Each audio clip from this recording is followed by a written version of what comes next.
Pertama, saya ucapkan juga terima kasih kepada apa, Sekolah Inovasi Peksos ya yang sudah memberi waktu. Sebetulnya saya ada video cuma karena kayaknya waktunya nggak mepet, agak mepet jadi mungkin langsung ke materi aja. Yang pertama saya disclaimer dulu. Eh, saya bukan pakar ya, saya bukan pakar, bukan untuk mengajari ibu-ibu yang ada di sini. Saya paham sekali ibu-ibu juga ada yang dari Peksos, ada yang dari dinas sosial dan sebagainya. Tentu jauh lebih memahami terkait dengan permasalahan sosial gitu. Eh, maka yang saya sampaikan ini memang bersifat subjektif ya, sesuai dengan pengalaman yang kami alami, artinya tidak bersifat mutlak gitu. Kemudian saya yakin dan percaya bahwa setiap lembaga itu punya pengalaman yang spesifik, yang mungkin berbeda dari lembaga yang lain. Nah, karena itu eh, yang saya sampaikan mungkin bisa berbeda di tempat yang lain. eh, maka kami juga tidak ingin menjudge bahwa inilah yang benar. Tentu bisa berubah sesuai dengan perkembangan. Baik. Baik. Itu mungkin. Yang kedua, perkenalan saya tadi sudah disampaikan oleh moderator Zulfunun. Eh, dulu saya ketua LKSA, Lembaga Sosial Anak, kemudian menjadi sempat juga menjadi ketua LKSLU, kemudian menjadi ketua yayasan sekarang, Yayasan Amarhamah di Kalimantan Utara. Nah, kenapa saya mengambil tema memaksimalkan peran lembaga kesejahteraan sosial?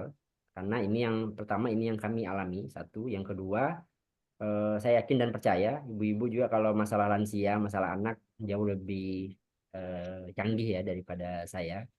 Jadi saya mencoba mencari sisi yang berbeda dari yang.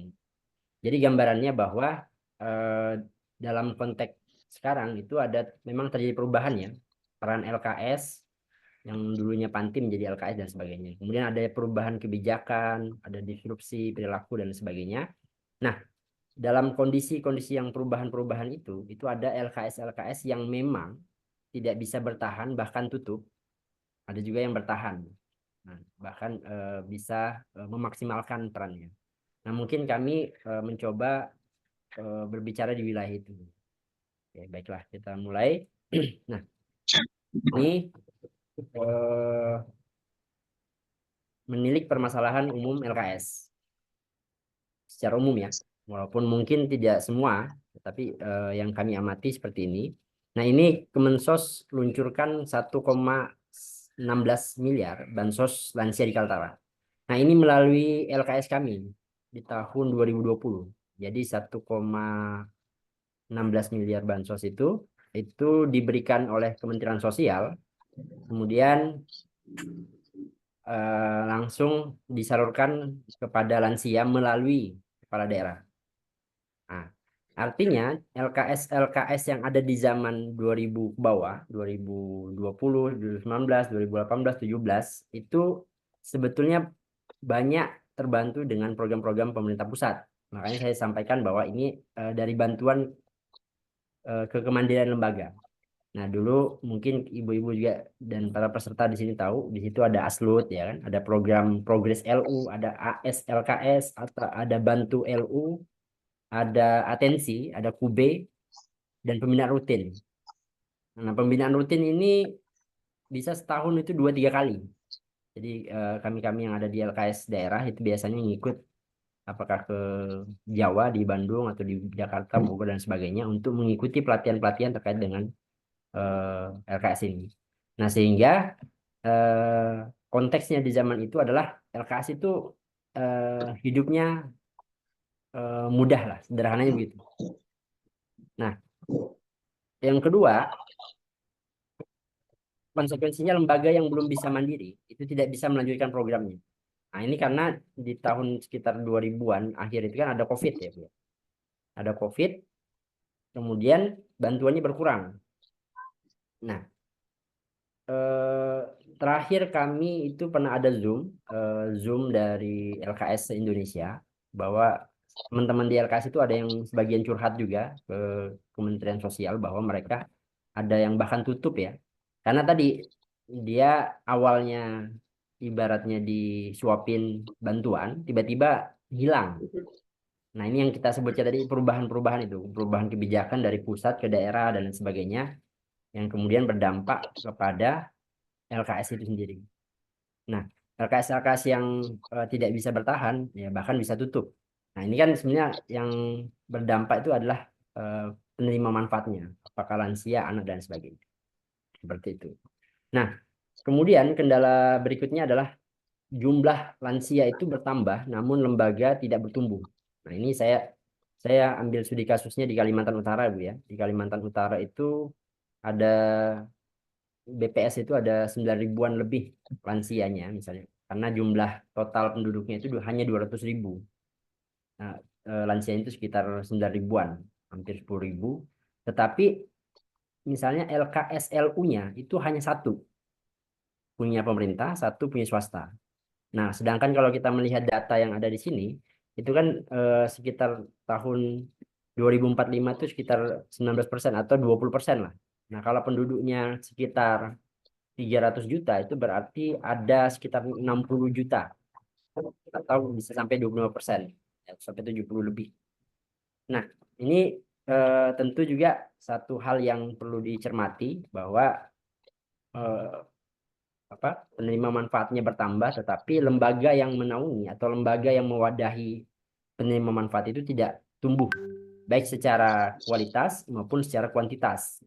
Kenapa tidak bertumbuh? Ya karena tadi ada lembaga-lembaga yang memang hidupnya itu bergantung hanya dengan bantuan pemerintah. Nah, sehingga ketika bantuan itu dihilangkan, maka konsekuensinya mereka yang awalnya bisa bertahan menjadi tergoyahkan sampai bisa tutup.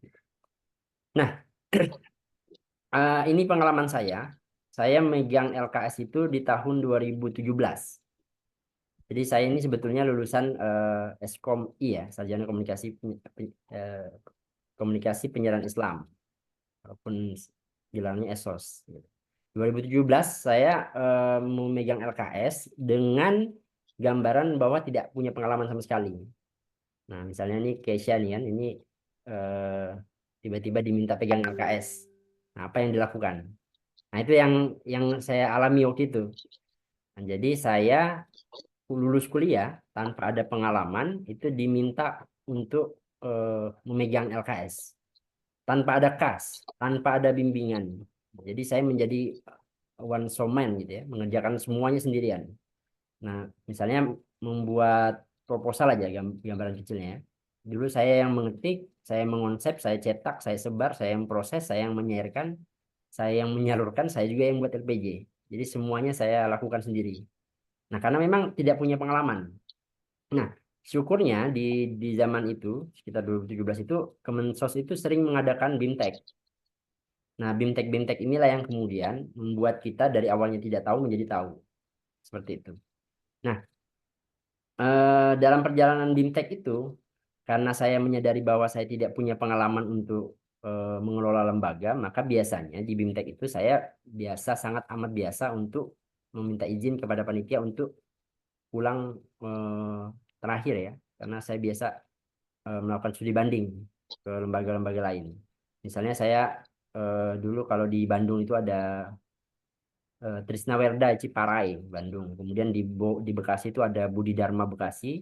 Kemudian di Bogor ada Senior Living, sudah pernah saya datangi juga. Kemudian di Makassar itu ada Balai Lansia Gaumo Baji. Trisnawerda Marga Rahayu di Bulungan. Kemudian Raden Rahmat di Semarang. Dan banyak lagi lah. Nah, ini yang membuat kita awalnya tidak bisa mengelola menjadi bisa. Jadi intinya ini bisa dipelajari ya, selama kita mau aja. Nah, kemudian ada perubahan wewenang. Nah, ini juga membuat LKS agak goyah ya, Bu. Perubahan wewenang itu yang dahulunya lansia atau PM atau anak atau apapun itu yang di bawah naungan lembaga urusan sosial itu langsung dibantu oleh pemerintah pusat, itu berubah wewenangnya menjadi dulu ke balai ya. Balai itu ada Balai Gaumo Baji. Nah, sekarang itu pindah ke daerah. Nah, konsekuensinya itu biasanya yang menjadi kendala itu sebenarnya itu tidak ada masalah ya. Yang menjadi kendala adalah ketika perubahan itu terjadi, tetapi eh, perangkat di daerah itu tidak memahami adanya perubahan itu, sehingga dia merasa tidak punya kewajiban untuk membantu LKS. Nah, itu jadi kendala juga itu. Seperti itu. Nah, biasa di Kemensos dulu, Kementerian Sosial itu sebetulnya sudah ada cara atau katakanlah teknis yang dilakukan oleh Kemensos untuk menjembatani permasalahan ini. Itu dengan cara membuat FK, Forum Komunikasi LKS.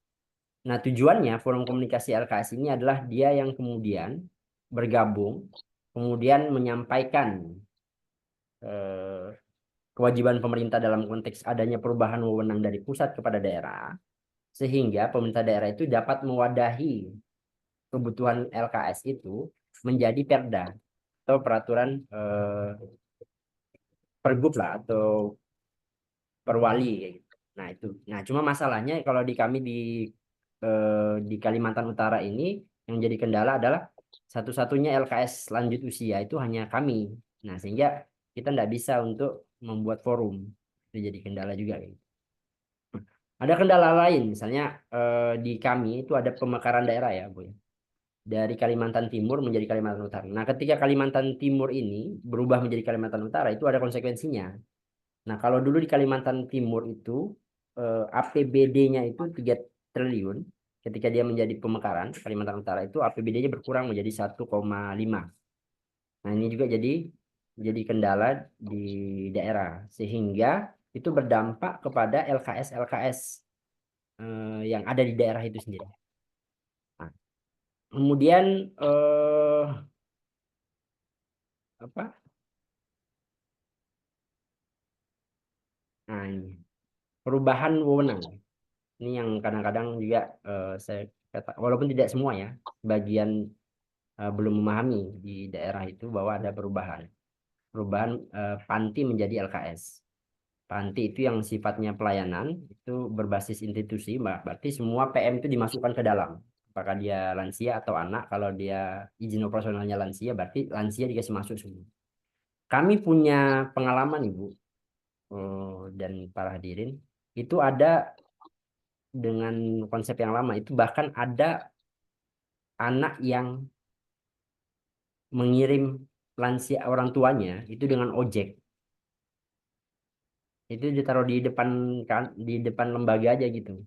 Jadi udah kayak barang dan tidak ada konfirmasi ini mau diapain.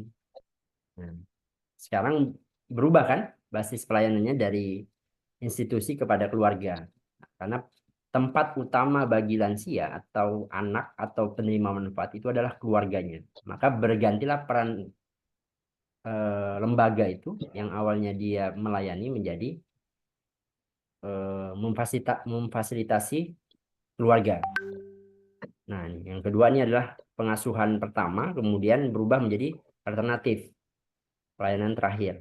Kalau keluarga, komunitas atau masyarakat itu tidak bisa lagi melayani lansia atau anak, nah barulah di, bisa dibawa ke LKS. Itu pun atas persetujuan keluarga ya.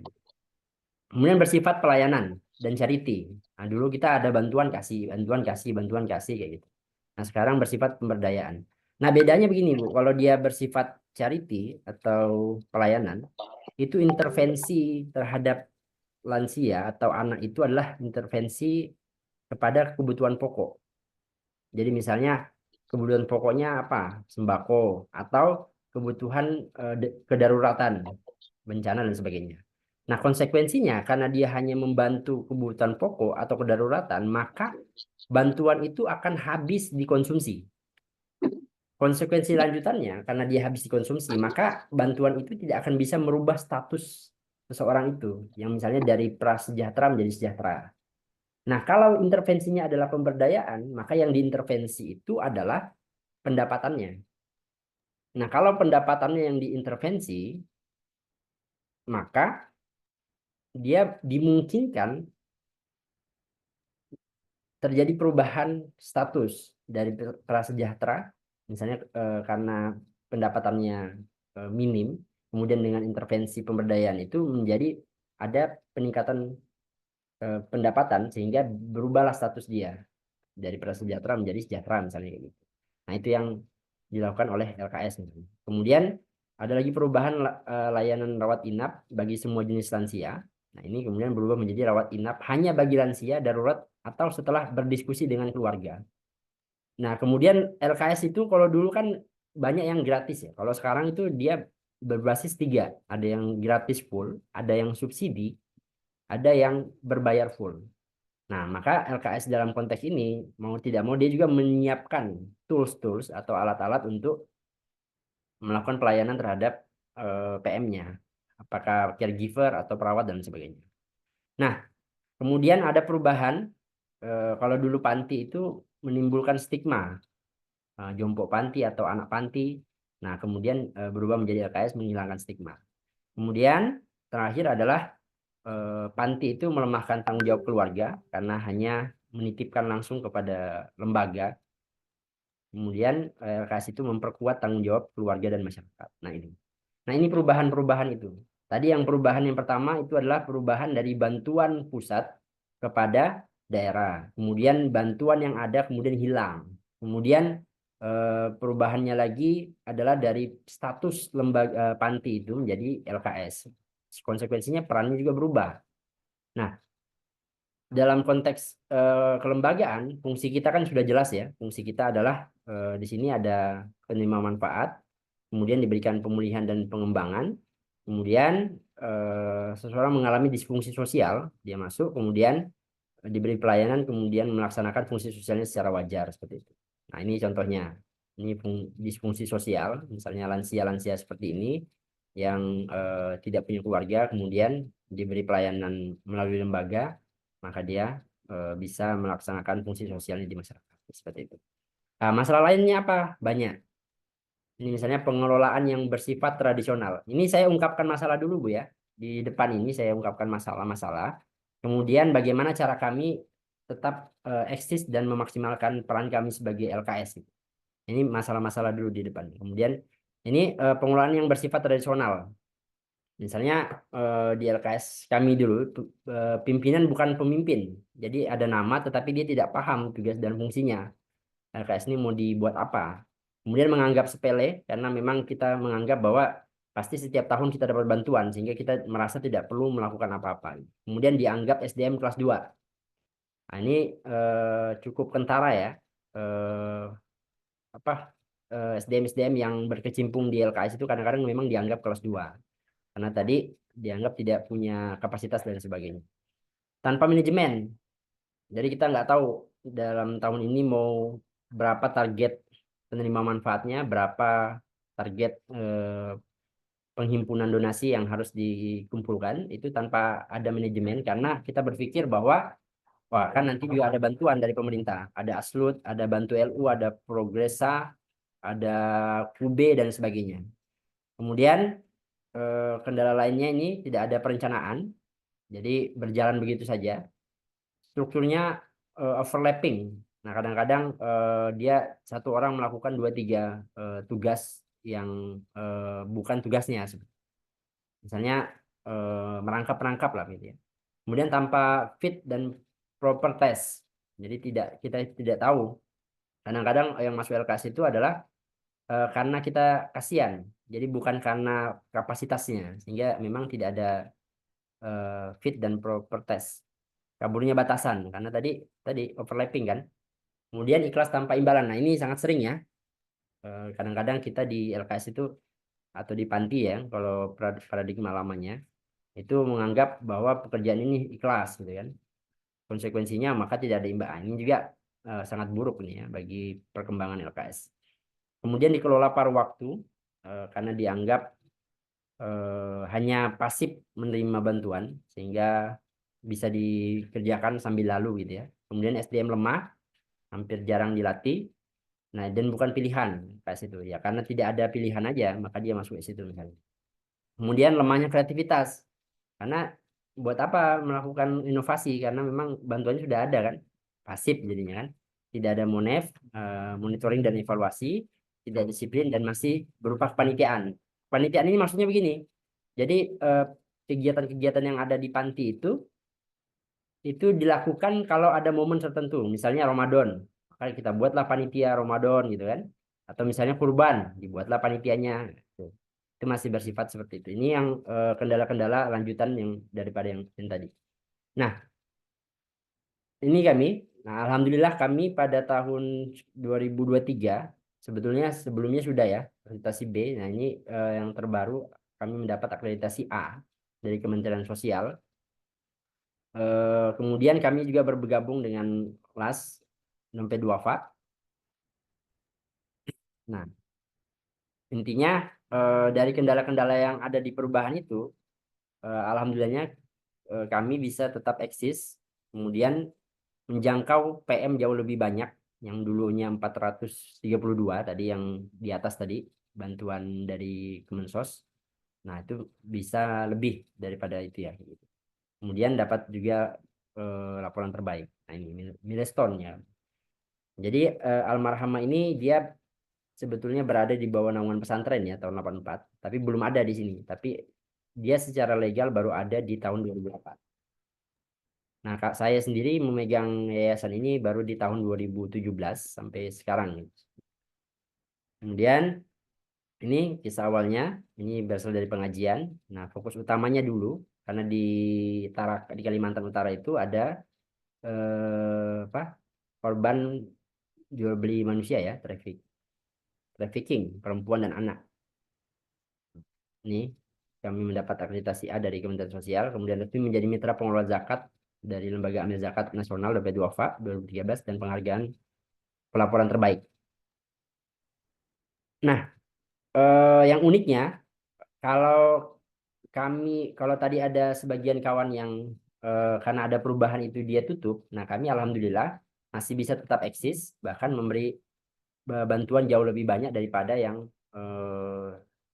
ketika berada langsung dibantu langsung ya oleh pemerintah. Gitu. Ini tahun 2023. Ini infografis bantuan yang kami berikan. Ini ada kesehatan, ada 765 bantuan. Ini berarti ini banyaknya di Halun ya. Jadi di Halun itu kami menghadirkan ratusan lansia, hari lanjut usia nasional, kemudian pendidikan eh,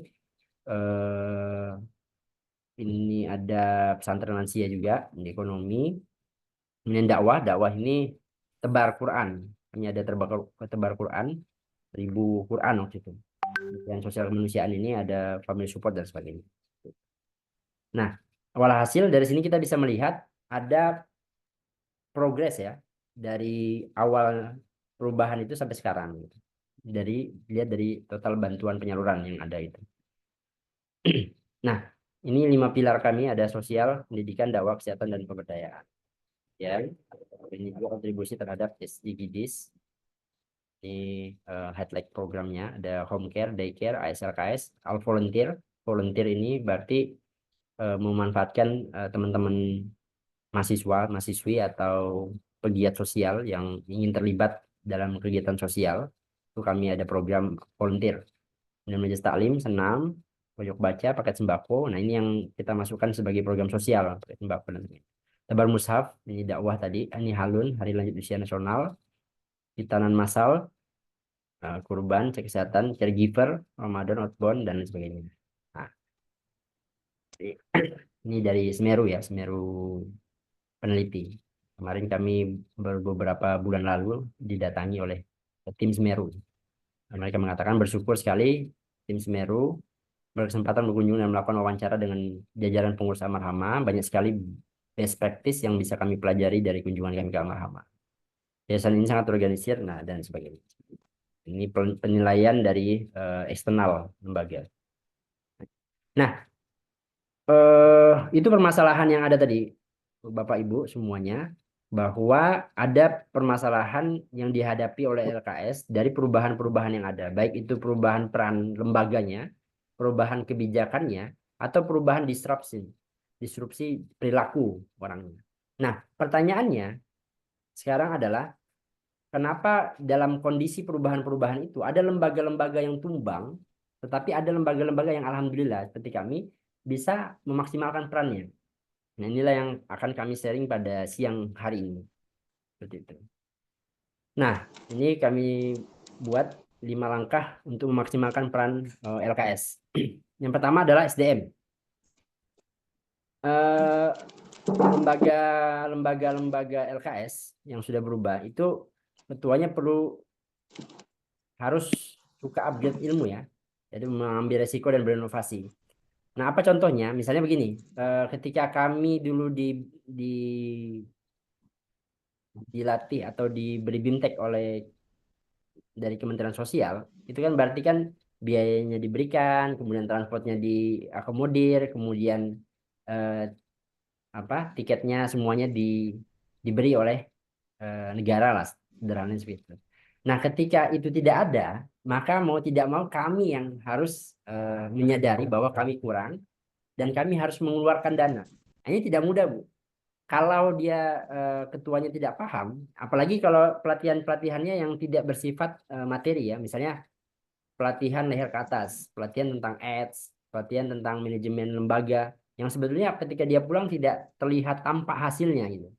Nah, itu memang butuh keberanian mengambil risiko dan berinovasi karena kita mau tidak mau mengeluarkan dana lembaga untuk memberikan kepada SDM kita untuk melatih dirinya gitu. Ya, seperti itu. Nah, kemudian fokus pada yayasan sendiri. Jangan habiskan waktu untuk membahas lembaga sebelah. Ini juga cara ya SDM kita supaya bisa memaksimalkan peran. Karena kadang kita melihat lembaga sebelah melakukan A, nah kita mau ikut, ini ikut, ini kita semacam bersaing-saing gitu. Nah, sehingga kadang-kadang waktu LKS kita, waktu lembaga kita habis hanya untuk itu. Kemudian perlu ada budaya kerja. Kenapa perlu ada budaya kerja? Karena setiap orang tuh punya karakter yang berbeda. Maka kita mau tidak mau disatukan oleh budaya kerja. Jadi misalnya kami di sini ada budaya kerja misalnya panggilan harus Mas dan Mbak. Kenapa harus Mas dan Mbak? Karena misalnya ada karyawan yang misalnya orang Sulawesi ya, mohon maaf, ada yang Jawa, yang kadang-kadang bahasanya tidak match. Nah, kadang-kadang kalau kalau tidak diatur itu biasanya bisa terjadi kendala. Atau misalnya kami sebelum melakukan aktivitas ada briefing, ada menulis job desk apa yang harus dilakukan dan sebagainya. Kemudian harus sholat jamaah misalnya, melakukan sholat duha berjamaah. Nah, itu budaya-budaya kerja yang kami bangun untuk menyatukan karakter yang berbeda-beda itu. Tapi yang kami ingin tekankan di sini adalah ini ya. Jadi berani mengambil resiko.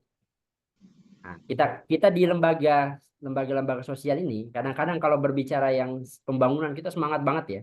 Tapi kalau berbicara leher ke atas itu kadang-kadang kita nggak semangat karena tidak terlihat.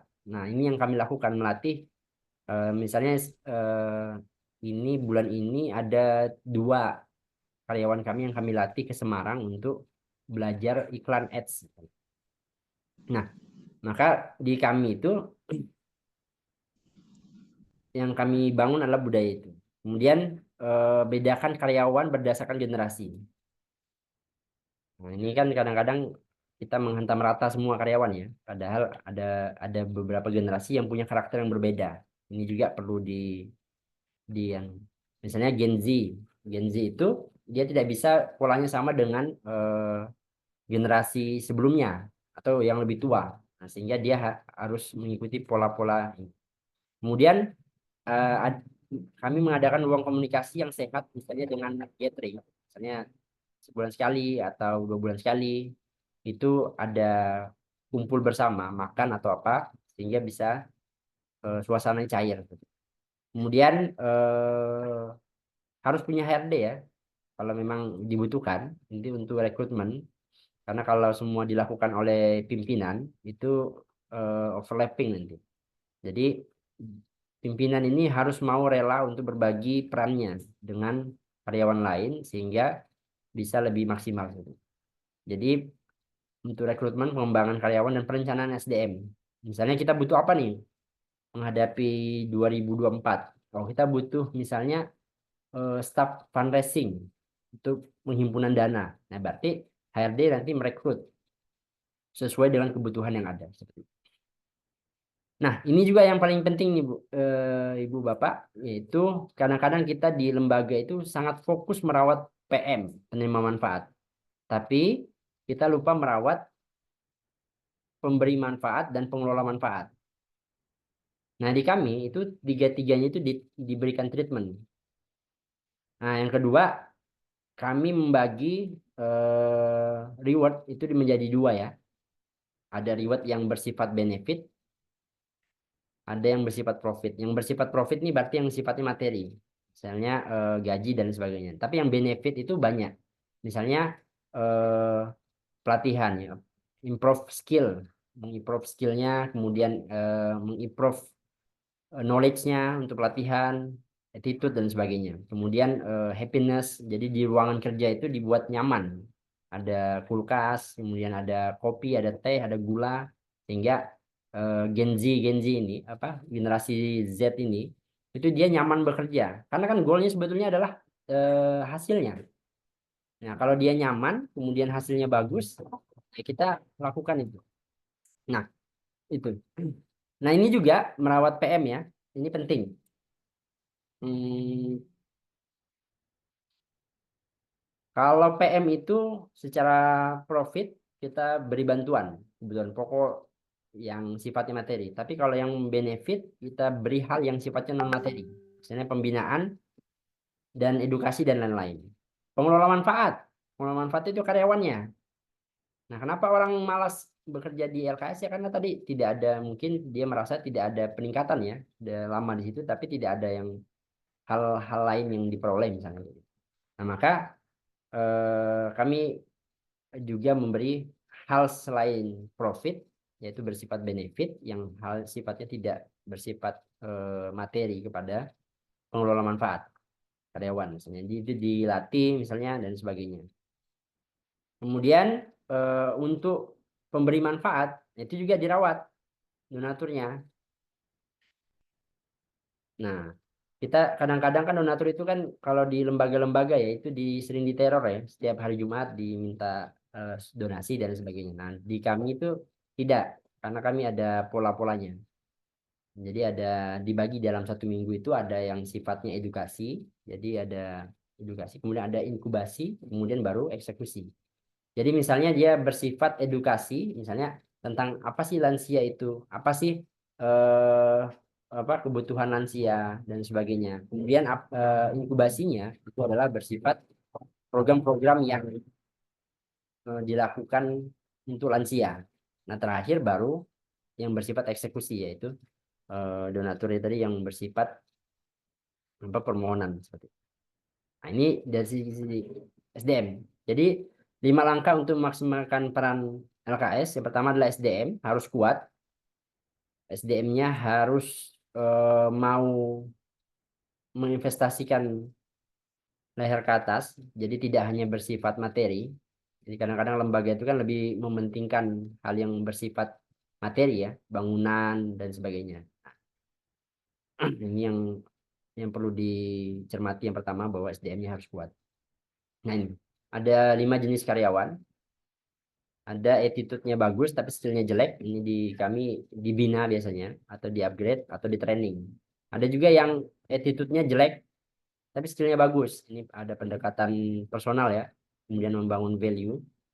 Kemudian ada yang attitude-nya jelek, skillnya jelek. Nah sudah buruk, sudah tidak bisa ngapa-ngapain tapi juga sikapnya juga buruk. Nah ini dikeluarkan. Kemudian attitude-nya bagus, skillnya bagus. Ini dari karyawan kontrak bisa dijadikan karyawan tetap. Kemudian ada yang toksik. Ini merugikan segala aspek. Nah, ini sama dengan yang tadi attitude jelek, skillnya jelek itu di cut off. Nah, ini Bu yang tadi yang saya bilang tadi bahwa kita harus membedakan karyawan berdasarkan generasi. Nah, ini dari generasi ke generasi. Baby boomers itu nah ini ada teknik-tekniknya bagaimana menghadapi, bagaimana memberikan posisi kerja dan sebagainya. Jadi sebetulnya bukan Gen Z-nya yang bermasalah, tetapi kadang-kadang kita yang tidak memahami cara untuk bagaimana supaya dia itu produktif. Nah, makanya tadi ketuanya, pimpinannya atau SDM-SDM-nya mau tidak mau harus mau berinvestasi leher ke atas untuk memahami permasalahan yang dia hadapi.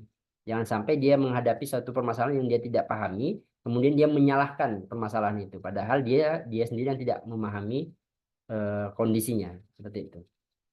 Nah, kemudian ini adalah eh, benefit yang kami berikan ke donatur. Nah, jadi bukan bukan melulu minta donasi ya, kayak di kayak neror orang gitu ya, tiap minggu minta ini, atau apa? Mungkin ibu para peserta di sini juga sering ini ya, dapat WA ya, WA dari nomor yang tidak dikenal. Nah itu juga kan sangat mengganggu sebenarnya. Nah, di kami itu tidak ada laporan campaign, ada laporan infografis bulanan. Jadi misalnya bulan ini berapa bantuan yang sudah didapat, kemudian diberikan ke beberapa penerima manfaat. Nah, itu kami laporkan. Nah, laporan before after sebelum dia mendapat bantuan, setelah mendapat bantuan seperti apa, laporan apa? Ini banyak ya. Nah, inilah. Nah, kemudian yang kedua, langkah untuk memaksimalkan peran LKS itu adalah dia harus punya program. Dia harus menentukan core programnya. Jadi kadang-kadang kita LKS tapi mengerjakan sesuatu yang di luar LKS. Nah, itu yang jadi masalah. Jadi dia harus menentukan dulu program intinya apa. Gitu. Nah, maka mau tidak mau dia harus meriset. Ada satu ungkapan bahwa kita tidak bisa mengimprove sesuatu kalau kita tidak bisa memanage sesuatu itu. Dan kita tidak bisa memanage sesuatu kalau kita tidak punya ukuran terhadap sesuatu yang mau dimanage. Dan kita tidak bisa mengukur sesuatu kalau tidak punya data. Dan kita tidak bisa memiliki data kalau kita tidak riset. Maka riset itu nanti akan menghasilkan data, kemudian data menghasilkan ukuran, ukuran memungkinkan kita untuk mengatur sesuatu. Setelah kita mengatur sesuatu itu, baru kita bisa mengimprove sesuatu. Nah, jadi kita tentukan core program. Misalnya kita meriset 10 program yang sama dan berkembang. Misalnya kita kumpulkan melalui media sosial atau Ads Library, lembaga-lembaga LKS yang ada. Programnya apa sih di Ciparai misalnya, atau program yang ada di Balai Gomo Baji apa sih? Nanti kita riset, amati medsosnya, brandingnya apa, keunggulannya apa. Kemudian baru kita membuat programnya.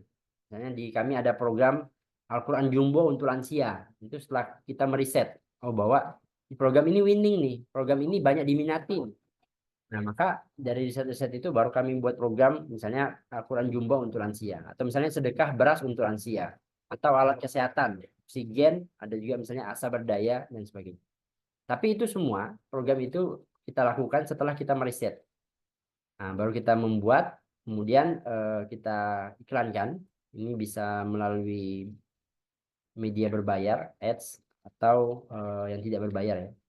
Kemudian di maintenance, dirawat, dan dievaluasi apa kendala-kendalanya. Nah, itu eh, langkah kedua untuk memaksimalkan peran LKS. Nah, yang ketiga adalah dia harus punya media. Nah, kalau di zaman dulu, ibu-ibu, bapak-bapak, itu biasanya lembaga-lembaga itu dikenal karena ketokohannya. Misalnya tokoh A, ulama B, ulama C, dan sebagainya. Nah, yang jadi kendala adalah ketika tokoh itu wafat atau mangkat atau meninggal, maka lembaga itu lambat laun dia menjadi surut. Nah, maka untuk di zaman sekarang, wadah kita untuk mengenalkan program, untuk mengenalkan PM kita, untuk mengenalkan lembaga kita, untuk mengangkat nama lembaga kita itu adalah dengan menggunakan media. Ada dua ya, ada media offline, ada juga media online. Nah, cuma dari media online ini banyak keuntungannya. Dari segi waktu dia bisa real time, kapan aja. Nah, kalau yang offline kan nggak bisa, kita buat spanduk, misalnya jam ini kita mau buat spanduk, jam ini selesai itu nggak bisa. Nah, biayanya juga lebih murah. Misalnya kita mau buat program kita, misalnya lansia, apa, wakaf Quran untuk lansia. Nah, itu kita buat spanduk misalnya 100 spanduk. Nah, dengan kita bandingkan dengan membuat iklan di media online itu jauh lebih murah. Kemudian jangkauannya. Nah, jangkauan ini juga penting ya. Karena misalnya kami dulu yang offline itu jangkauannya kan hanya di Tarakan dan di Kalimantan Utara. Tapi karena kami menggunakan media online, maka jangkauan kami itu banyak yang bahkan di Jawa ada, di Sumatera, Sulawesi dan sebagainya. jangkauannya jauh lebih luas. Nah, sehingga donasinya juga bisa lebih banyak. Nah, kemudian eh, media online ini juga sebagai kantor virtual ya. Kita bayangkan kalau kita punya kantor, itu kan tempat orang datang. Nah, sama dengan web. Web itu sama, itu kantor. Kantor cuma dia bersifat online. Nah, kalau satu lembaga itu mau menjual produknya, maka dia akan datangkan misalnya orang untuk menjual. Nah, dengan kantor virtual ini, kita menjual itu tidak pakai orang, tapi menggunakan mesin sebagai namanya ads.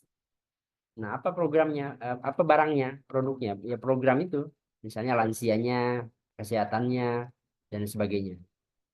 Kemudian posternya itu ya editingnya, ngeditnya itu. Kayak gitu. Nah, coba kemudian yang kendala lagi di lembaga itu adalah lembaga tidak aktif di media online sama sekali. Ini agak susah untuk dikenal ya. Nah, karena kami ada pengalaman, kami pernah ada donasi ya, donasi dari seorang dokter yang dia itu dapat info kami itu dari Google, Google Maps. Nah, ini sehingga itu juga berpengaruh terhadap penghimpunan lembaga. Kemudian banyak postingan donasi. Nah, ini juga nih yang saya bilang tadi, kadang-kadang lembaga-lembaga itu setiap Jumat sangat rajin untuk meneror donaturnya, meminta donasi, donasi, donasi, donasi. Nah, di kami itu ada polanya, ada pola bahwa eh, donasi itu nanti diminta di akhir. Nah, setelah kita memberikan sesuatu kepada donatur, yaitu edukasi. Jadi misalnya tentang edukasi tentang wakaf, zakat, infak, sedekah, kemudian inkubasi program-program apa aja yang sesuai dengan program itu. Nah, terakhir baru eksekusi. Jadi misalnya apa minggu ini berbicara tentang edukasi, minggu depan berbicara tentang inkubasi programnya, minggu depannya lagi baru eksekusi. Sehingga donatur tidak jenuh. Ini juga sehingga membuat lembaga itu bisa bertahan. Nah, kenapa perlu media? Coba kita lihat ini. Penduduk tahun 2023 itu pengguna medianya adalah 215 juta. Sangat banyak ya. Penduduk kita 270-an. Hampir 78% itu menggunakan media sosial. Kita keluar yuk. Nah, eh, Pakai laptop juga nggak bisa, bagaimana kumaha? ini kalau kita baca Prof. Renal Kasali, kan kita kadang-kadang lembaga-lembaga sosial itu kan curhat ya. Katanya donatur itu kok makin hari makin sedikit. Sebetulnya bukan makin hari makin sedikit, tetapi dia berpindah tempat. Yang dahulunya donatur itu langsung datang secara offline ke kantor, sekarang itu yang berdonasi itu karena didominasi oleh anak-anak muda itu dia hanya menggunakan gadgetnya. Nah, dulu kalau orang berdonasi itu dalam jumlah besar. Yang kedua adalah orangnya biasanya adalah orang yang secara ekonomi adalah orang-orang yang stabil. Tapi sekarang dengan adanya media sosial, maka orang berdonasi itu karena dia anak-anak muda tetapi punya jiwa sosial, dia berdonasinya kecil. Mungkin 1.000, mungkin 2.000, mungkin 5.000, tetapi akumulasinya banyak. Dari Sabang sampai Merauke misalnya. Nah, ini jauh lebih powerful sebetulnya ketimbang donasi yang bersifat offline, walaupun besar. Nah, karena dia sustainable yang bersifat online itu dia bisa dirawat. Nah, misalnya begini, kita punya donatur 1.000 yang online, dia berdonasi satu bulan katakanlah 5.000 ya, dikali 1.000, nah, itu kan banyak. Tetapi kalau yang satu berdonasi 5 juta misalnya sebulan. Nah, masalahnya kalau yang donatur satu ini tidak berdonasi atau misalnya katakanlah dia tidak tinggal di situ lagi, menghentikan donasinya, nah, itu yang membuat lembaga itu menjadi kebingungan. Nah, karena tadi hanya melihat eh, pintu untuk penghimpunan dana itu hanya tadi dari sifatnya dari pemerintah, kemudian dari sifatnya yang sifatnya offline. Nah, tidak melihat pintu-pintu yang baru.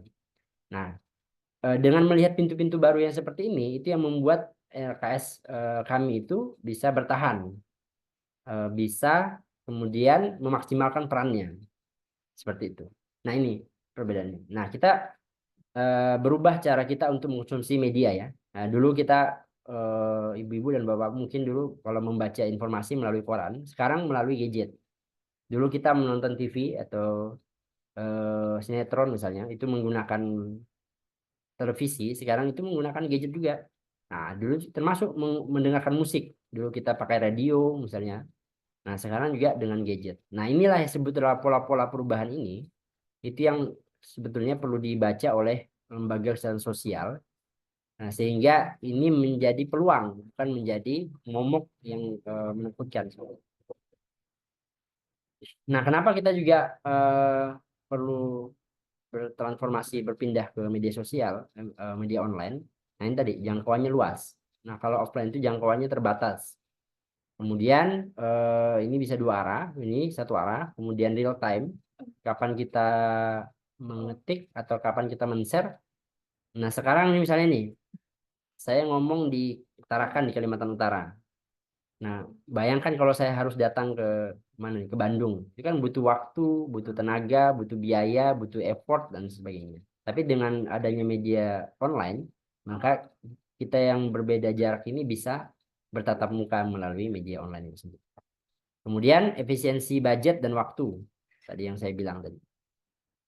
Kemudian kalau offline itu effortnya besar di budget dan waktu. Makanya itu kenapa kita perlu lembaga kerja sosial itu kalau dia mau memaksimalkan perannya, dia mau tidak mau harus memiliki media online. Nah, itu sudah harus karena ke depannya itu trennya itu orang-orang berdonasi itu bukan lagi dari mulut ke mulut, tetapi dia tinggal lihat di Google yang mana rating yang besar, yang mana yang apa komentar-komentarnya bagus, maka dia akan mencari orang-orang sekarang itu yang sibuk itu sudah tidak lagi berdonasi ke kita dengan dari mulut ke mulut, tetapi menggunakan pantauan media online. Nah, kemudian apalagi langkah yang membuat memaksimalkan peran LKS itulah fundraising. Nah, yang jadi kendala adalah eh, kita lembaga ini itu masih punya mindset bahwa menghimpun dana itu adalah meminta-minta. Nah, padahal ini harus dirubah ya mindsetnya. Kita lembaga kerjaan sosial itu adalah fasilitator, edukator untuk perubahan yang lebih baik. Misalnya masyarakat butuh pendidikan, maka kita lembaga kerjaan sosial itu mengupayakan, mengikhtiarkan program-program pendidikan. Masyarakat membutuhkan program sosial, maka LKS itu datang turun tangan untuk mengupayakan program-program sosial. Masyarakat membutuhkan kebutuhan pokok, maka LKS datang sebagai fasilitator untuk mengupayakan kegiatan-kegiatan yang memang dibutuhkan oleh masyarakat. Maka dalam konteks itu, lembaga itu bukan peminta-minta, tetapi dia adalah fasilitator, edukator untuk perubahan yang lebih baik. Nah, ini harus ditanamkan di karyawan kita atau di SDM-SDM yang ada di KS. Kemudian fokus fundraising atau penghimpunan dana itu bukan mencari dananya, tetapi data. Nah, kenapa? Karena dana itu kan sesuatu yang include dengan data ya. Nah, kalau kita mencari data, misalnya mencari 1.000 donatur, datanya dapat, kemudian kita bisa olah, bisa di maintenance, bisa dirawat. Nah, inilah yang kemudian data-data ini yang dia secara terus-menerus, secara sustainable itu akan berdonasi kepada lembaga kita selama lembaga itu memang eh, memiliki kapasitas yang baik dan branding yang bagus bagi donaturnya. Nah, ini pentingnya. Nah, ini yang saya bilang perubahan-perubahan tadi. Dulu kita mencari dana, sekarang mencari data. Karena dari data itu kita bisa olah, kemudian berubah, dikonversi menjadi dan kemudian kenapa perlu ada fundraising? Karena potensinya besar. Nah, yang tadi saya sampaikan, misalnya bantuan Aslut, bantuan Progresa, itu kita mendapat bantuan itu kan setahun sekali, misalnya. Tapi dengan melakukan fundraising secara online, itu kita bisa melakukan penghimpunan dana kapan saja yang kita mau. Nah, Ini potensinya besar. Nah, kenapa digital fundraising? Yang pertama, fitrah manusia itu ingin membantu. Mau ada perubahan digitalisasi, kemudian orang sudah tidak datang ke LKS, tetapi orang itu rasa ingin membantunya ada karena dia manusia. Nah, maka yang terjadi itu adalah mereka tetap membantu, tetapi tidak menggunakan media-media offline. Dia tidak datang lagi ke LKS-LKS kita, dia tidak datang lagi ke lembaga-lembaga kita, tetapi dia langsung melihat program-program apa yang terbaik yang ada di lembaga melalui media online. Nah, maka ini perlu kita cermati ya penggunaan media online ini. Nah, kemudian digitalisasi mengubah cara, tetapi tidak mengganti. Nah, memang caranya dirubah. Orang yang dulunya datang langsung ke lembaga kita, langsung berdonasi, sekarang berubah. Dia menggunakan handphone misalnya, gitu kan? Itu berubah. Kebutuhan sama tapi media berubah. Ini kebutuhannya sama yaitu sama-sama ingin mengekspresikan rasa ingin membantu. Kemudian kelebihan digital fundraising semua dalam satu genggaman. Tidak ada lagi proposal-proposal yang bertumpuk-tumpuk itu. Itu hanya ada dalam satu yaitu smartphone. Kemudian kita tetap manusia, tetap ada sisi hati dan emosi yang mempengaruhi keputusan termasuk donasi. Nah, ini juga perlu kita cermati ya, sehingga kita tidak pesimis dengan berkembangnya digitalisasi ini, maka malah kita memanfaatkan perkembangan yang ada ini untuk menjadi peksos, untuk menjadi pengelola, untuk menjadi SDM-SDM yang lebih unggul lagi, yang bisa membantu jauh lebih banyak penerima manfaat yang ada di masyarakat seperti itu. Nah, kenapa juga perlu ada eh, digital fundraising ini? Nah, kita lihat faktanya. Ini faktanya. Fakta yang ada bahwa Indonesia itu 3 kali berturut-turut itu menjadi negara paling dermawan di dunia, bukan di Asia, bukan atau Asia Tenggara, tapi di dunia. Ini tiga tahun berturut-turut, tahun 2021, 2022, dan 2023. Seperti itu. Nah, ini menjadi potensi bagi kita, lembaga-lembaga kesejahteraan sosial, untuk melihat potensi ini bahwa Indonesia dengan jumlah penduduk 270 juta lebih dan pengguna media sosialnya itu sekitar 75%, artinya sekitar 200 juta lebih pengguna media atau pengguna handphone aktif, itu memiliki potensi untuk dikelola oleh lembaga sehingga bisa membantu program-program kesejahteraan sosial yang ada di lembaga kita seperti itu. Makanya saya bilang tadi kenapa yang pertama poinnya itu untuk memaksimalkan LKS itu adalah SDM-nya. SDM-nya harus mau berubah, SDM-nya harus punya growth mindset, SDM-nya harus bertumbuh, SDM-nya harus terbuka dengan perubahan-perubahan. Tidak bisa ngotot dengan apa yang ada saat ini. Nah, ini saking baiknya Indonesia ini. Coba lihat, Bapak-Bapak, Ibu-Ibu. Saking baiknya orang Indonesia, ini kotak saran misalnya yang kita lihat di puskesmas ya, atau di kantor-kantor, itu apa coba? Bukan diisi kotak saran, bukan diisi saran, tapi diisi uang. Nah, ini saking baiknya. Kemudian bisa juga kita melihat potensinya dari potensi penghimpunan zakat. Potensi penghimpunan zakat di Indonesia itu sekitar 327,6 triliun. Nah, realisasinya masih 71%. Sehingga melihat fenomena ini, maka LKS-LKS itu dia bisa memanfaatkan channel-channel yang ada. Misalnya bisa bergabung menjadi mitra. Misalnya kayak kami ini bergabung menjadi mitra pengelola zakat. Kenapa kami bergabung ke situ? Ya karena tadi ada perubahan di nomenklatur pemerintah, perubahan dari Kementerian Sosial, berubah bantuannya menjadi ke daerah. Di sisi lain bahwa terkadang tidak semua daerah memahami bahwa ada perubahan, sehingga konsekuensinya tidak semua LKS itu mendapatkan perlakuan bantuan yang sama seperti itu.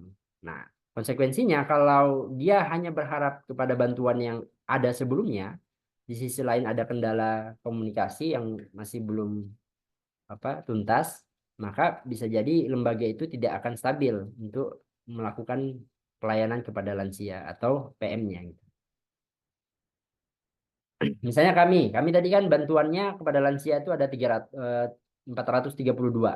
Nah, kalau bantuan ASLUD, bantuan Progresa, bantuan KUB, bantuan pemerintah pusat itu di stop. Pertanyaannya, dari mana kita melayani lansianya? Dari mana kita melayani PM-nya?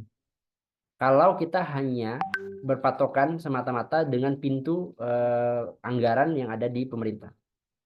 Nah, maka kami menggunakan pola cara pandang yang berbeda, tidak menyalahkan keadaan, tetapi melihat ini sebagai suatu potensi bahwa kita bisa mengembangkan kolam-kolam penghimpunan lain yang jauh lebih powerful, sehingga PM-PM yang dulu sudah dibantu oleh pemerintah itu tetap bisa dilayani dan bisa dibantu, sehingga PM-nya bisa eh, dapat bantuan, LKS pun dapat melaksanakan fungsinya secara maksimal seperti itu. Nah, selanjutnya hal yang bisa dilakukan terakhir ini, yang bisa dilakukan untuk memaksimalkan peran lembaga kesehatan sosial dalam kondisi perubahan ini adalah, kalau tadi fundraising itu berbasis kepada dana, jadi yang menjadi fokusnya adalah dana. Nah, kalau fundraising yang menjadi fokusnya adalah pertemanan. Friend menjadi fokusnya. Jadi jejaring. Nah, misalnya di kami untuk apa? Kegiatan sosial, kami berjejaring dengan beberapa lembaga, misalnya untuk kesehatan misalnya. Itu kami ada MOU dengan kampus Universitas Borneo Tarakan misalnya.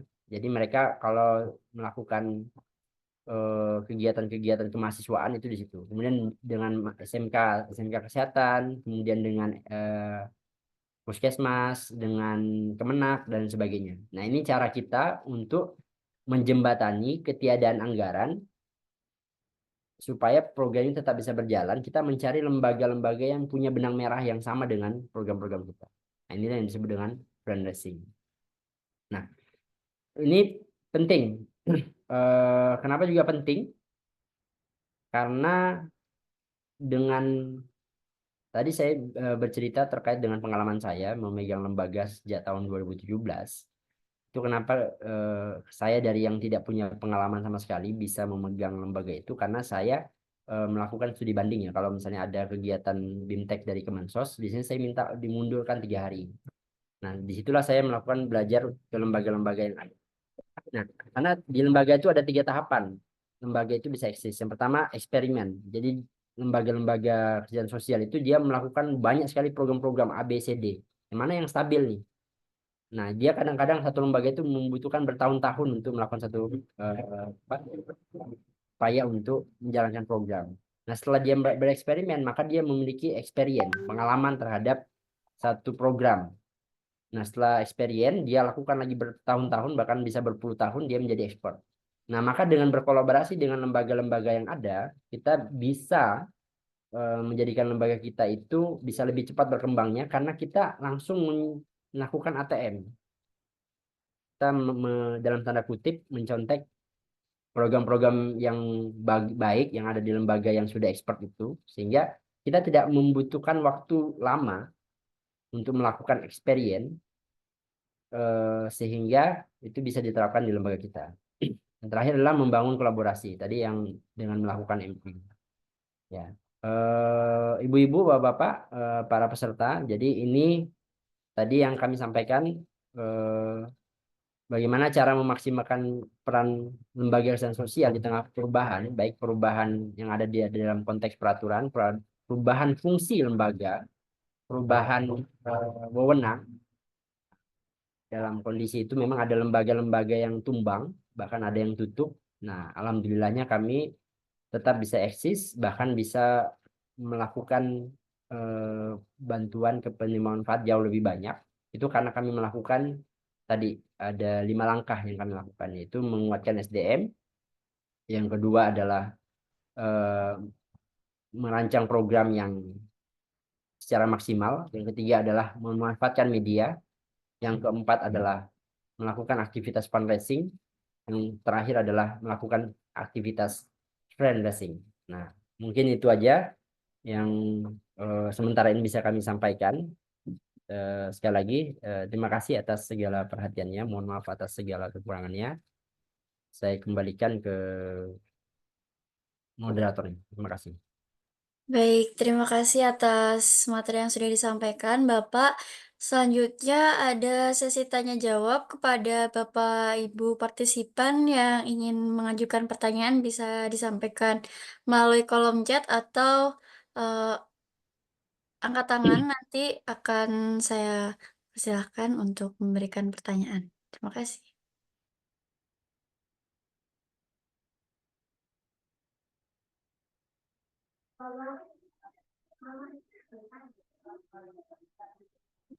Baik, bagaimana Bapak Ibu? Ada yang ingin bertanya?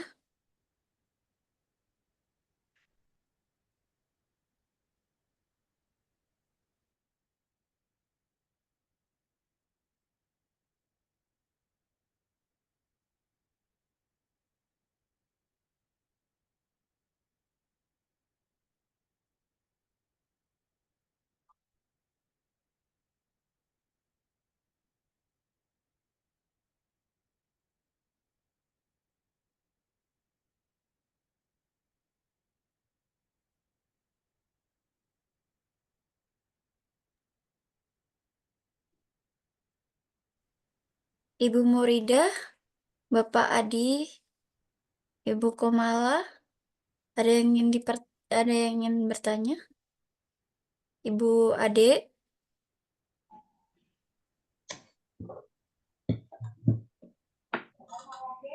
Halo, ya Bapak, mau bertanya dong. dipersilakan Bapak dari Bapak Wagiman. Ya, saya Wagiman dari LKS Generasi Maju Cemerlang. Ingin menanyakan yang disampaikan Bapak luar biasa, itu hebat sekali gitu kan. Saya ingin menanyakan masalah fundraising, Pak. Fundraising di sini kan kita menyampaikan ke dunia maya itu, kan itu lintas kabupaten, lintas provinsi bahkan. Jadi kan itu seluruh Indonesia itu. Kita untuk menyampaikan program-program kita. Apakah apabila itu nanti ada masukan dari program-program kita dan dia setuju mengirimkan dananya, apakah program kita itu hanya sebatas di kabupaten provinsi, apa emang bisa di seluruh apa yang kita istilahnya tadi yang membutuhkan gitu, Pak? Itu aja pertanyaannya. Terima kasih. Baik, Terima kasih atas langsung. pertanyaan Bapak. Dipersilakan untuk Bapak Zulfanan untuk menjawab. Baik, terima kasih Bapak Wagiman. Eh, Pertanyaan yang sangat bagus sekali. Betul. Jadi kalau di online itu ada kanal-kanal yang sifatnya gratis, ada yang berbayar. Nah, kalau dia gratis itu memang dia terbatas. Tapi kalau dia berbayar, Pak, dia bisa ditentukan. Misalnya, eh, saya kan tadi mencontohkan kalau kantor offline itu kalau dia menjual produk kan dia harus ada SPG ya yang menawarkan barangnya. Nah, kalau kita berbayar itu ada ads, ada mesin yang akan Bapak Wagiman pernah nggak di Facebooknya atau di media sosialnya tiba-tiba ada iklan? Iya, iya.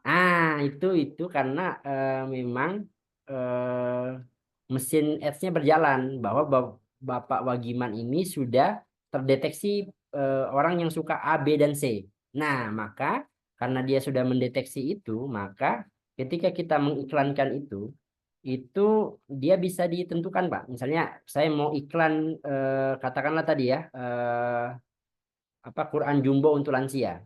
Nah, kira-kira siapa nih yang mau membeli? Misalnya saya kasih misalnya adalah eh, orang-orang yang apa umurnya dari berapa sampai berapa, kemudian di daerah mana, kemudian katakanlah dia orang Islam atau apalah itu. Nah, jadi di iklan itu memang dia sudah tertentu, dia punya eh, poin-poin untuk menspesifikasi siapa yang akan ditujukan kepada dia. Nah, sehingga betul-betul iklan ini, kalau tadi kita, kalau offline, kita misalnya buat flyer misalnya. Misalnya Quran Jumbo, kita kasih sembarang orang. Kan belum tentu orang itu adalah orang yang kita mau tuju. Tapi kalau dengan online, itu kita bisa menyasar kepada orang yang sudah tertentu yang kita memang inginkan. Misalnya saya mau jual bola. Nah, maka bagaimana supaya bola saya laku? Maka saya akan mencari misalnya penggemar sepak bola. Nah, maka iklan bola itu hanya menyasar kepada orang yang gemar sepak bola. Sehingga potensi untuk bisa dibeli produknya itu menjadi besar. Nah, sama dengan tadi program-program EKS. Nah, kalau dia program EKS-nya dikemas dengan baik, kemudian disasar kepada orang-orang tertentu, maka besar kemungkinan programnya itu akan bisa winning kayak gitu Pak.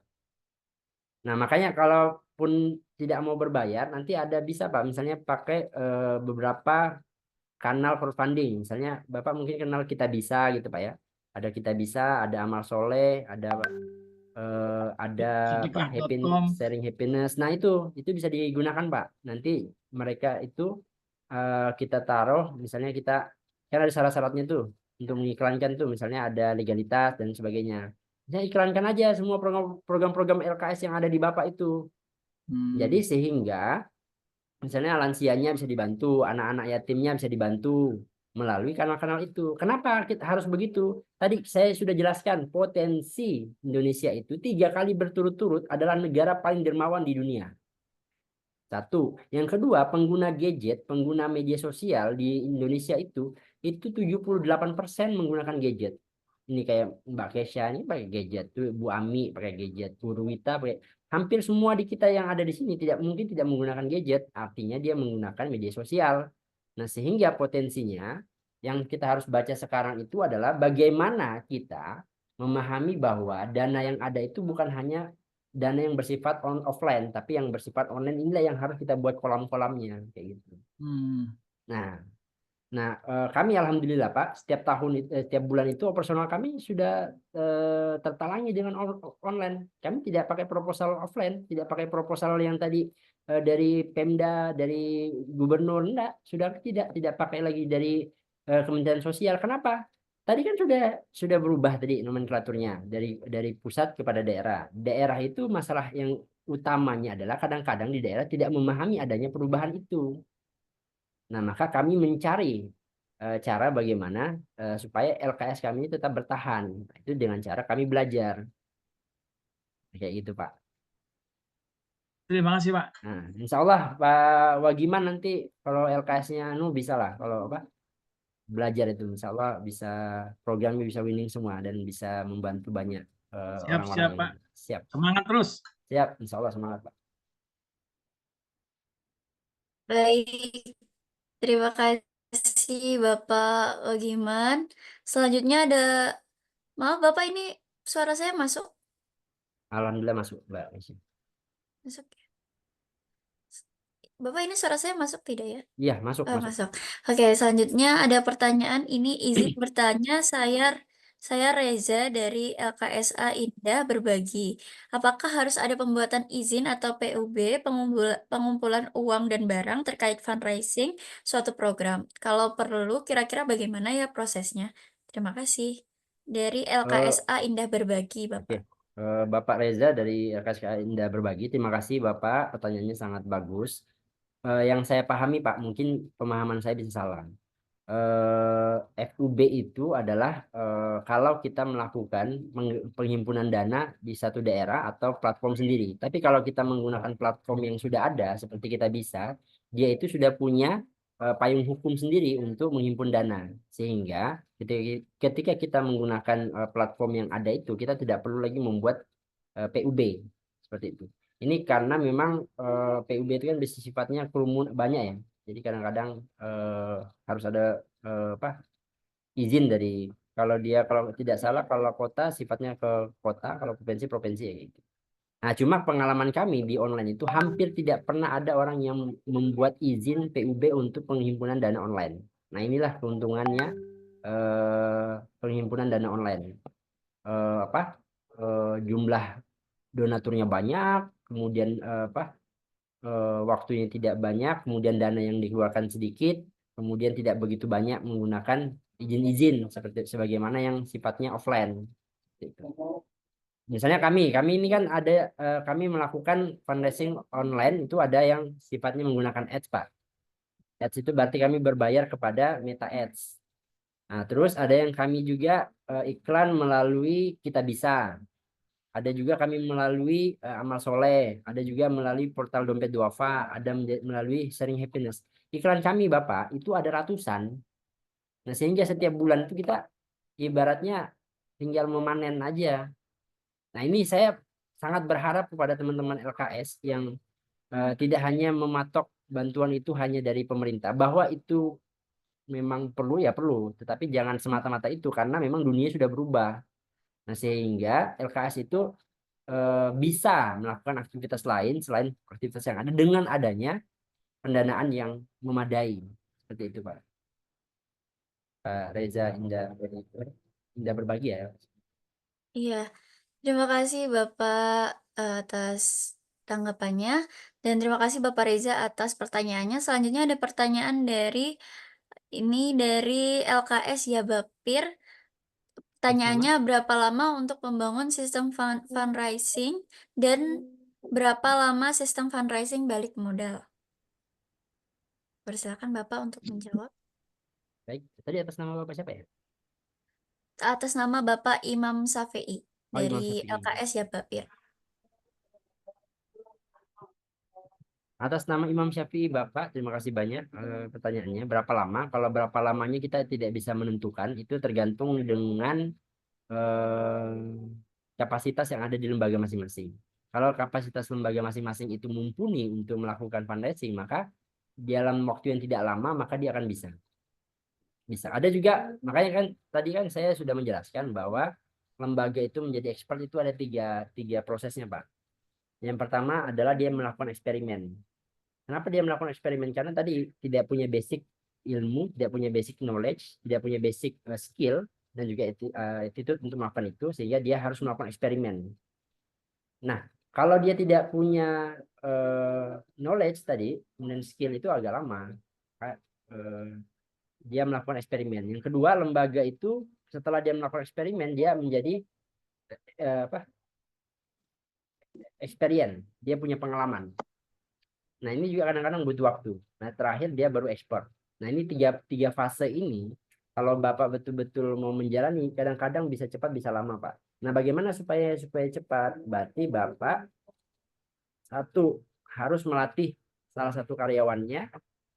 Kan saya bilang tadi kan poin utama lembaga kesejahteraan sosial itu menjadi maksimal itu adalah SDM-nya.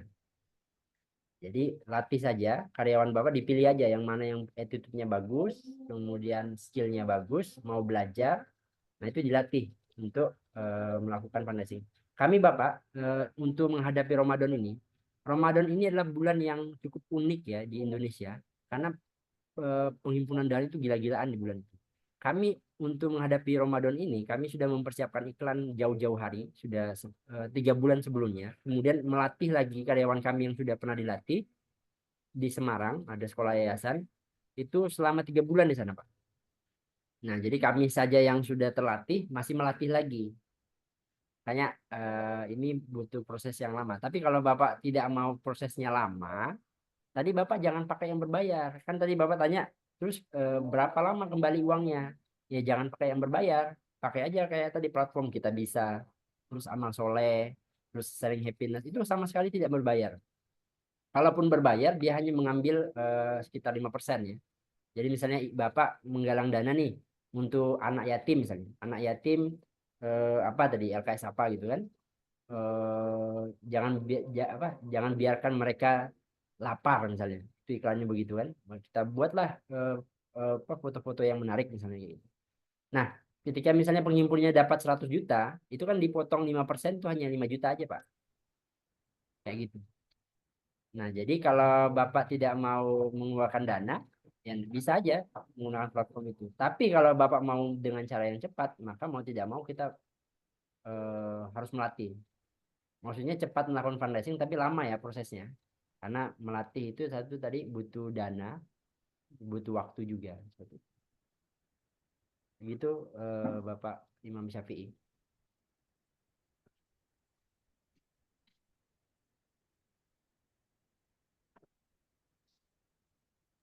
Baik, terima kasih atas tanggapannya, Bapak. Selanjutnya ini ada dari Bapak Adi, sedang raise hand, angkat tangan. Ada yang ingin ditanyakan, Bapak Adi?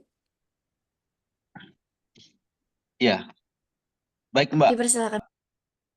Halo, selamat siang. Ya, Pak. Siang, Bapak. Kedengaran toh? Oke, baik. Terima kasih Mbak atas kesempatannya untuk kami bertanya. Terima kasih juga untuk eh, Pak moderator yang narasumber yang luar biasa yang sudah memaparkan keren bagi saya keren. Dan ini eh, teman-teman LKS yang ada di webinar hari ini mudah-mudahan bisa belajar dari yayasan yang ada di Kalimantan. Eh, ada beberapa hal yang ingin saya tanyakan ke Pak narasumber. Yang pertama, bagaimana kemudian Bapak dengan tim bisa mempertanggungjawabkan bantuan yang mungkin Bapak dan tim galang lewat sosmed kepada penerima, lalu kemudian kepada instansi terkait. Karena setahu saya ketika kita mengupload atau mencari dana lewat sosmed itu kan sudah pasti ada pertanggungjawaban kita nanti kemudian bukan hanya nanti kepada sang ilahi nanti, tetapi kepada penerima dan lalu kemudian kepada pemerintah. Apalagi sekarang lagi viral-viralnya ini. Ini lagi viral-viralnya ini yang bagaimana kemudian Bapak bisa menanggapi itu, lalu kemudian bisa menjaga itu untuk amanah itu bisa dijaga baik-baik. Karena kami punya pengalaman, Pak. Kami punya pengalaman kebetulan. Oh izin Pak, izin Mbak juga. Yayasan yang Bapak pimpin ini di dalam panti, anak di dalam panti atau di luar panti. Itu yang kedua. Lalu yang ketiga, kami punya pengalaman. Kebetulan kami mengurusi orang dengan gangguan jiwa yang terlantar dari jalan. Jadi kami ngambil mereka, kemudian kami bawa ke LKS kami, dan kami merawat mereka, mengurusi mereka. Lalu ada satu, saya tidak mau sebut namanya, hanya ada satu yayasan pernah ke tempat kami untuk kemudian meminta data anak-anak, kemudian foto kegiatan-kegiatannya untuk mereka mau baksos. Mau baksos di tempat kami, mereka minta izin kepada kami bahwa nanti kami mau upload ya di sosmed untuk kami menggalang dana, baru kemudian kami baksos di tempat kalian. Kami waktu itu dengan senang hati, kami percaya, silahkan dengan senang hati teman-teman sudah mau membantu kami. Akan tetapi berjalan 2 bulan, 3 bulan, 4 bulan, 5 bulan, setahun kemudian baru nongol. Baru nongol yayasan tersebut ke tempat kami dan kami tidak tahu berapa banyak yang mereka galang dan mereka dapat karena tidak ada keterbukaan dari mereka ke kami. Dan dari situlah kemudian saya berpikir, wah ini kita jual kesusahan orang untuk kita mencari keuntungan sendiri ini. Walaupun memang LKS itu bukan kita mencari makan, tidak. Tetapi kita jadi wadah untuk bisa membantu orang lain. Tetapi bagaimana untuk kemudian bisa mempertanggungjawabkan itu dan ada keterbukaan atau tidak untuk yang si penerima itu tahu. Seperti itu. Mungkin itu saja sih Mbak dan Pak narasumber. Mudah-mudahan kami bisa mendapatkan pencerahan dari Bapak. Terima kasih. Oke. Bapak Baik. Adi ya, Bapak Adi, terima Iya, kasih Bapak. banyak banget ini pertanyaannya. Ini mohon izin Mbak Reza ya. Mohon izin saya jawab ya. Oh iya ya. Nah, ya. Terima Nah, kasih. Terima kasih Bapak Adi. Dipersilakan kepada Bapak Zulfunun untuk Oke. Tadi ada beberapa poin yang ditanyakan bagaimana laporannya dan sebagainya. Kemudian ada anak lansia atau apa. Kemudian eh, saya ingin yang pertama menyampaikan bahwa kejahatan itu ya bukan di hampir di semua lini ya, di online offline ada. Cuma Maksudnya kita tidak bisa mengeneralisir, kan ada ungkapan bahwa jangan karena nilai setitik rusak susu sebelanga kan gitu ya Bu ya. Nah, memang kalau penipuan ya banyak maksudnya mungkin bapak-bapak atau ibu-ibu juga kan pernah dapat WA atau SMS penipuan. Kami sering sekali dapat WA misalnya dari gubernur kasih bantuan ini. Artinya kalau kita berbicara penipuan itu ya di mana aja sebetulnya. Jadi bukan karena online atau offline, tapi karena memang SDM manusianya yang memang tidak kompeten di bidang itu. Nah, untuk laporan, alhamdulillahnya Bapak Adi, kami itu tahun 2023 itu mendapatkan reward dari Dompet Duafa Nasional sebagai mitra pengelola zakat dengan laporan terbaik se-Indonesia. Nah, maka kalau Alhamdulillah. ditanya bagaimana caranya, yang pertama memang mau tidak mau SDM kita dilatih. SDM. Nah, ini PR terberat di kita di lembaga itu adalah melatih SDM. Kenapa? Kadang-kadang kita itu sangat amat bersemangat kalau ingin membangun lembaga ya enggak. Bangun lokal satu, bangun itu semangat. Karena kita ada yang dilihat di mata. Tapi kalau membangun SDM itu enggak ada. Nah, karena dia sifatnya tidak terlihat kan, tapi efeknya itu sangat luar biasa. Makanya saya sering mengatakan bahwa lembaga itu sebetulnya fokusnya itu jangan berfokus kepada besi dan konstruksi, tapi lembaga itu harus berfokus kepada fungsi dan kontribusi. Kalau lembaga itu punya fungsi dan kontribusi, meskipun besi dan konstruksinya belum terbangun, maka lembaga itu layak untuk diperjuangkan. Tapi kalau dia bangunannya besar, besinya gede, konstruksinya bagus, tapi tidak ada fungsi dan kontribusinya bagi masyarakat, bagi PM, bagi lansia, bagi anak, bagi ODGJ, maka menurut saya itu tidak layak untuk dilanjutkan. Maka dalam hal membangun lembaga, poin utama yang harus kita tekankan itu adalah SDM. Nah, SDM inilah yang kemudian nanti dilatih. Nah, kalau di kami itu membuat laporan itu karena kami begini kasusnya.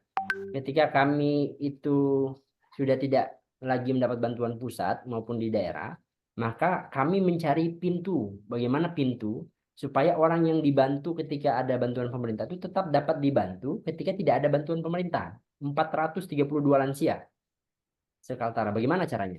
Maka kami berpikir, yang kami lakukan adalah kami mencari pintu-pintu lain, yaitu menjadi lembaga amil zakat di kami. Nah, sehingga kami menjadi legal untuk mengelola zakat tadi itu loh, menghimpun zakat, mengelola dan menyalurkan itu menjadi legal. Terus kami juga melatih SDM-SDM kami untuk menjadi sertifikasi nazir mengelola wakaf. Jadi kami legal.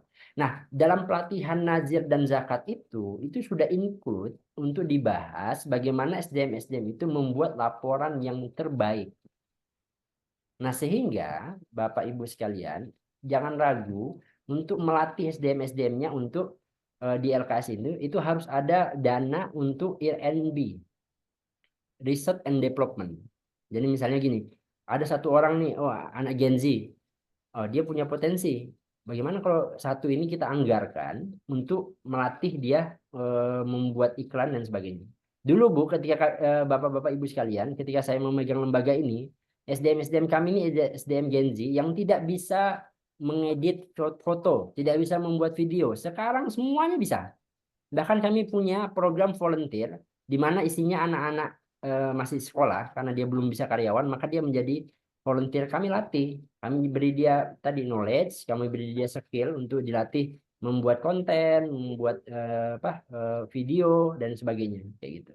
Nah, maka kalau ditanya tadi bagaimana LPJ-nya? Satu, kalau untuk bulanan kami membuat infografis yang kemudian kami share kembali kepada donatur. Nah, ini cara memaintenance donatur. Nah, jadi kita di donatur itu tidak lagi kami punya 30 anak yatim, tolong dibantu. Kayak di teror ya. Tiap minggu gitu kan kita diteror juga ya. Ibu-ibu pernah nggak atau bapak dapat SMS atau WA yang isinya minta sumbangan, donasi lagi. Nah, kami memanage itu bahwa mestinya polanya tidak seperti itu, tetapi harus di awal kita memberikan sesuatu dulu kepada donatur. Apa? Yang pertama, misalnya edukasi. Kita memberikan edukasi terkait dengan lansia atau edukasi yang berkaitan dengan hal-hal yang dibutuhkan oleh donatur. Misalnya tentang kesehatan. Nah, setelah itu minggu keduanya baru kita berbicara tentang inkubasi program-program apa yang cocok dengan yang sedang kita bahas di edukasi itu. Terakhir baru kita meminta donasi. Nah, salah satu poin untuk memaintain atau merawat donatur itu adalah laporan. Jadi kalau Bapak bertanya bagaimana cara melapor, ya berarti kami ada laporan bulanan, ada laporan tahunan. Nah, laporan bulanan itu kami berikan kepada donatur sebagai pertanggungjawaban bahwa donasi yang telah dia berikan itu telah kami sampaikan kepada penerima manfaat, baik itu kepada lansia, kepada anak, kepada janda misalnya, kepada duafa dan lain sebagainya. Nah, itu cara kami mempertanggungjawabkan itu. Yang kedua ada laporan tahunan. Nah, ini yang nanti akan kita berikan ke dinas sosial, kemudian ke lembaga zakat yang kami menaung di bawahnya. Nah, kami itu bersyukurnya di lembaga zakat itu dia punya platform untuk membuat laporan. Jadi misalnya ada donasi hari ini 5 donatur memberi bantuan yang offline. Nah, nanti donasi itu akan diinput oleh tim fundraising bahwa kita dapat donasi sekian sekian sekian sekian sekian. Nah, itulah yang kemudian menjadi catatan untuk menjadi infografis di akhir bulan dan bahkan di akhir tahun menjadi laporan tanggung-jawaban kami secara legal baik kepada donatur maupun kepada lembaga-lembaga yang berwenang. Itu satu. Terus apakah kami anak dan lansia? Iya, kami anak dan lansia. Kalau SK izin operasionalnya anak di luar lembaga, lansia di dalam. Nah, cuma kalau dia LKS swasta kan dia boleh wewenangnya dua kan, boleh dalam dan luar. Kecuali teman-teman yang di bawah dinas ya, biasanya kalau dia kota itu wewenang di dalam lembaga itu wewenang kota, kalau di luar itu di dalam itu wewenang provinsi, di luar itu wewenang pemerintah kota seperti itu. Nah, terus eh untuk menjual kesedihan. Nah, ini cocok nih betul. Dulu Bapak Adi, saya adalah orang yang dalam tanda kutip menggunakan itu. Karena saya nggak tahu ilmunya. Ini gimana cara mendatangkan donatur ini. Ini banyak orang yang mau dibantu misalnya. Nah, maka kita menjual kesedihan, betul. Lansionya disuruh begini. Nah, sekarang itu kami hilangkan. Tidak boleh. Nah, kami merubah jadi charity menjadi pemberdayaan. Nah, sehingga foto-foto yang kami buat ada basic rules-nya. Misalnya tidak boleh menggunakan pakaian yang tidak layak atau wajahnya tidak tersenyum. Nah, karena kami ingin memberi pelayanan kepada donatur bahwa dengan bantuan ibu bapak sekalian bahwa bantuan yang sudah kami serahkan itu membuat penerima manfaat itu berdaya, dia bahagia dan sebagainya. Sehingga foto-foto yang ada itu bukan foto-foto kesedihan lagi, tetapi foto-foto yang sifatnya adalah tadi kebahagiaan dan sebagainya seperti itu. Nah, itu yang kami lakukan. Jadi satu untuk laporannya kami ada laporan bulanan kepada donatur, tahunan ada kepada lembaga. Kemudian kami kenapa laporannya bisa baik? Karena kami mendidik SDM kami supaya mereka bisa membuat laporan yang terbaik. Kemudian tadi untuk anak kami izin operasionalnya anak di luar lembaga dan lansia di dalam lembaga. Kemudian untuk menjual kesedihan, ya kami mengakui kami taubat kami pernah melakukan itu. Nah, sekarang kami berubah sudah tidak menggunakan hal-hal kesedihan tadi seperti itu. Eh, Bapak Bapak Edi Bapak Adi. Adik-adik. Ya. Siap, Pak. Ya, terima kasih Mas C. Keren, keren, keren. Sangat puas dengan jawabannya, Mas. Sangat puas dan kami juga alhamdulillah berusaha untuk bisa berbuat yang sebisa mungkin sama seperti Yayasan Mase atau kalau bisa lebih gitu loh. Dan Amin.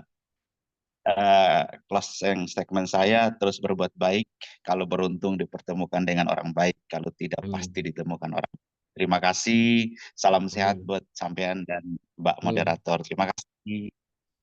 Terima kasih, Pak. Baik, terima kasih banyak Bapak. Selanjutnya ada pertanyaan dari atas nama Agustus di sini Bapak.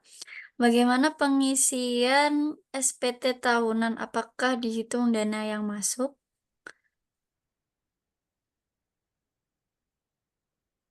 Iya, terima kasih untuk Pak Agustus ya. Nah, kalau untuk SP tahunan ya pasti semuanya harus diinput Pak, karena kami kan basisnya lembaga. Jadi begini, kami itu begini saya gambarkan ya. Di tengahnya itu adalah lembaga sosial. Pertanyaannya bagaimana lembaga sosial ini bisa jalan, kan itu yang menjadi pertanyaan. Nah, dulu lembaga sosial ini bisa jalan karena ada bensin dari Kementerian Sosial Pusat, sehingga lembaga kegiatan sosial ini bisa jalan. Nah, pertanyaannya sekarang, kalau itu tidak ada, bagaimana dia bisa jalan?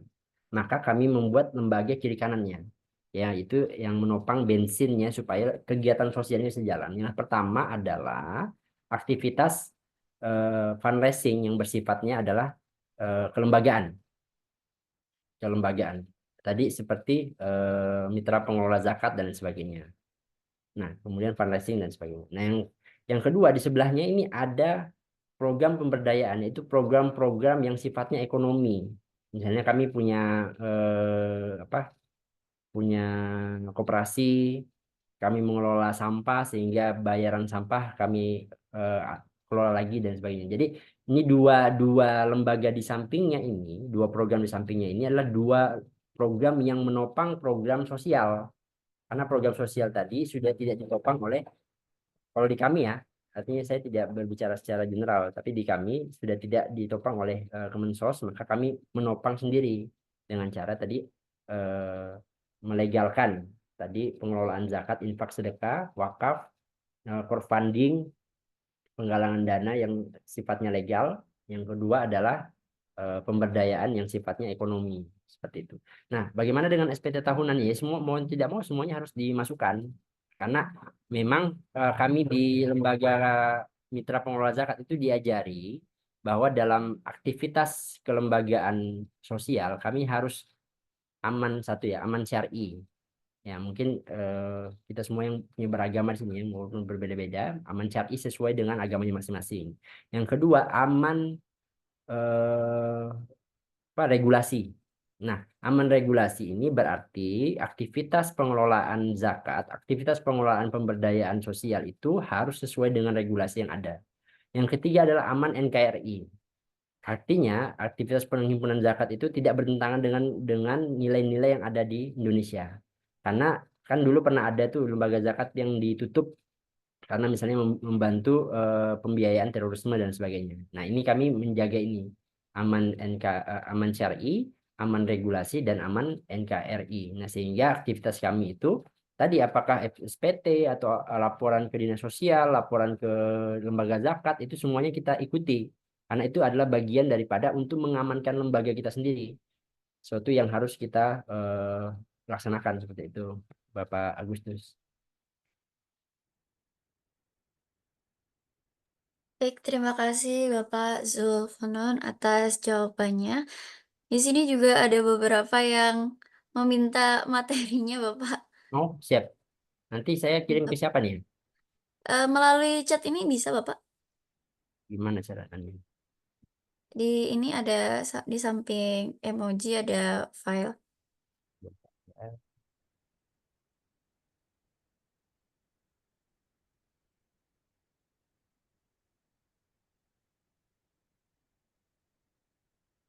Mungkin emoji.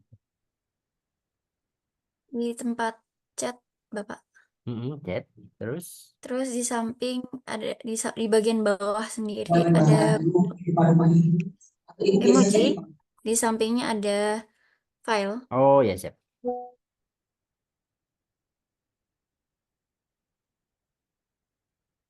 Baik, Bapak Ibu, ada yang masih ditanyakan atau sudah cukup? Sudah cukup, Mbak. Sudah. Baik, saya ucapkan terima kasih banyak untuk Bapak Zulfunun atas pemaparan materinya dan juga partisipasi aktif dari Bapak Ibu sekalian. Untuk Bapak Ibu sekalian yang belum mengisi absen, dipersilahkan segera mengisi absen yang diberikan di kolom chat. Sebelumnya, sebelum kita menutup, saya ada pantun untuk penutup. Oh, Tadi kan siap. sudah dibuka untuk pantunnya, sekarang penutup acaranya. Boleh minta tolong nanti dicakepin ya Bapak Ibu sekalian. Oke, Pak Topik menjahit kopiah. Cakep. Kopiah dijahit, bludru yang utuh. Cakep. Wabillahi taufiq wal hidayah. Wassalamualaikum warahmatullahi wabarakatuh. Waalaikumsalam. Waalaikumsalam. Ibu-ibu, bapak-bapak, terima kasih banyak ya semuanya. Terima kasih. Terima kasih Iya. Bapak Ibu sekalian. Terima Sama-sama. kasih ilmunya. Waalaikumsalam.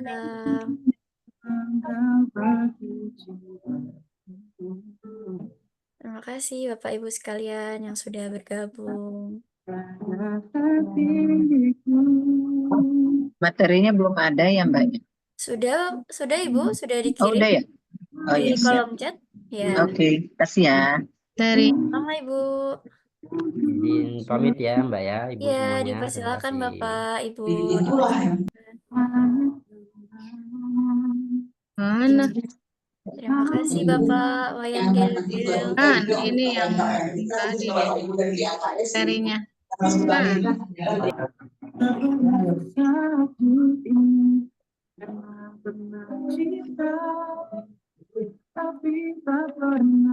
Ada di kolom chat Ibu, materinya saya kirimkan kembali. Oh iya, baik. Terima kasih. Ya, Ibu.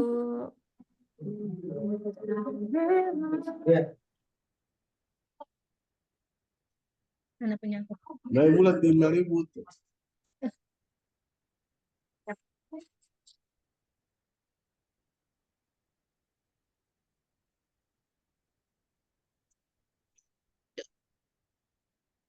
Izin ya, Bu ya. Terima kasih. Ya, terima kasih Ibu. Saya izin live semuanya ya, Bapak Ibu sekalian. Assalamualaikum warahmatullahi wabarakatuh.